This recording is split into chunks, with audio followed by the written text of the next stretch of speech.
Il y a un adage qui dit on peut s'opposer sans pour autant se massacrer, mais malheureusement lorsqu'on voit la situation qui prévaut aujourd'hui dans notre pays, précisément au Katanga, je pense qu'il y a ce que nous appelons la stratégie du chaos.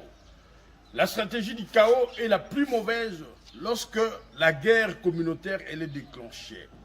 Malheureusement, nos frères de deux camps extrémistes, veut dire que ce soit du côté Kasaï et du côté Katanga, personne n'a compris que la guerre communautaire, c'est un concept très difficile, c'est une histoire très difficile qu'aucune armée au monde ne peut trouver de solution à cette histoire.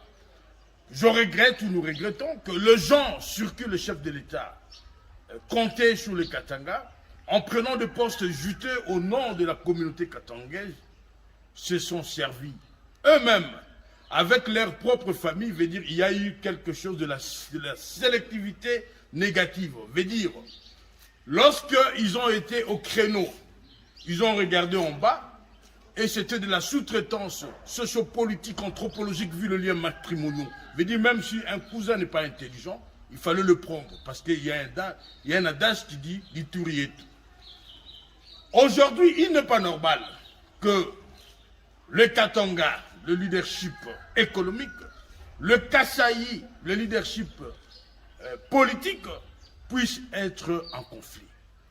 Donc, nous allons comprendre qu'il y a eu là un problème de leadership au niveau de la représentativité du Katanga auprès du chef de l'État.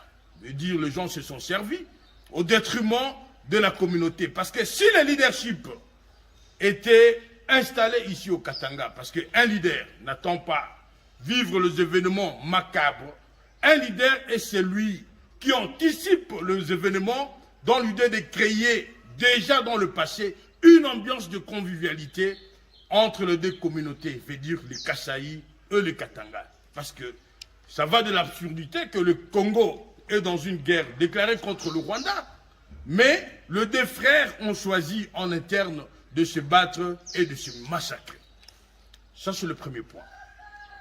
Le deuxième point, les gens sur qui le chef avait placé ici, dans le souci de pouvoir faire émerger les Katanga, ils se sont enrichis.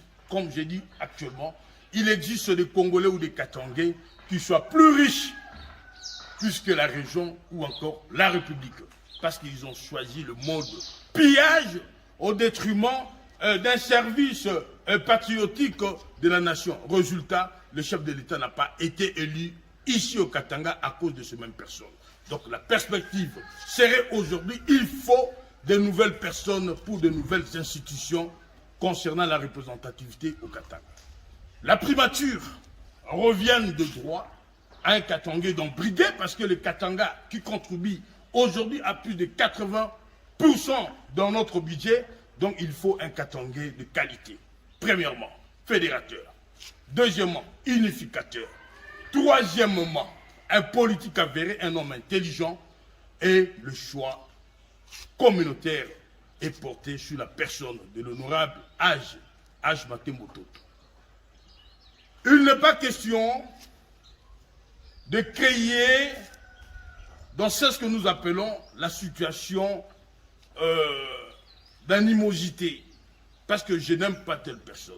Il est question d'opérer le choix important pour que le Katanga connaisse ce qu'on appelle la bonne représentativité. Car la mauvaise a été le chèque de l'émergence de la région, le chèque de la cohabitation pacifique de populations vivantes au Katanga. Donc aujourd'hui, il faut qu'un leadership soit imposé. Veut dire il faut qu'il y ait un nouvel ordre communautaire installé ici dans le Katanga, de pouvoir fédérer tout le monde en vue de prôner pour l'émergence du Katanga.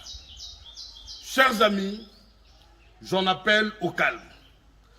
Je pense que le conflit ne doit pas être entre Kasaï et Katangais.